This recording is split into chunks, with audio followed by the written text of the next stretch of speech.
At ayon mismo kay Larsa, alam mo noong una ko siyang nakilala si Scotty. Hindi ko naman talaga siya gusto. Hindi naman siya kaibigan ng mga kaibigan ko.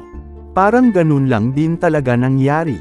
Yung kaibigan ko kasi, nakikipag-date sa isa sa mga teammate niya, kay Ron Harper. Kaya doon kami nagkakilala, nagkausap kami, nagkabiruan, hanggang sa nagkapalagayan ng loob at mabembang niya ako. Myers for Pippen. Oh, a faithful Scottie Pippen in the face of Patrick Ewing, who did not appreciate it. Welcome back mga idol. Isa na namang nakakaintrigang kwento ng pag-ibig mula sa mundo ng NBA ang aking ihahatid sa inyo. Ito ang kwento ng lalaking naging matalik na kaibigan ni Michael Jordan. Ngunit sa likod ng mga ngiti at tropeyo, meron palang isang malalim na sugat na iniwan ng pag-ibig.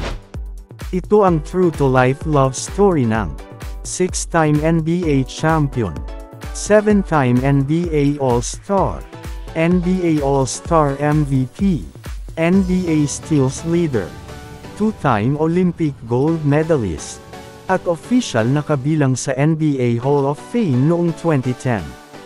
Walang iba mga idol ang number 33 ng Chicago Bulls na si Scottie Pippen. Pero tila sadyang mapaglaro ang tadhana para kay Scottie, dahil noong late 1990s, sa isang private event sa Chicago, nagtagpo ang mundo nila ng Lebanese-American model na si Larsa Younan. At ayon mismo kay Larsa, alam mo noong una ko siyang nakilala si Scottie. Hindi ko naman talaga siya gusto. Hindi naman siya kaibigan ng mga kaibigan ko. Parang ganun lang din talaga nangyari. Yung kaibigan ko kasi, nakikipag-date sa isa sa mga teammate niya, kay Ron Harper. Kaya doon kami nagkakilala, nagkausap kami, nagkabiruan, hanggang sa nagkapalagayan ng loob at mabembang niya ako. Love story on my YouTube channel, Tagalog NBA Love Stories, and don't forget to subscribe mga idol for more inspiring love story. Maraming salamat po.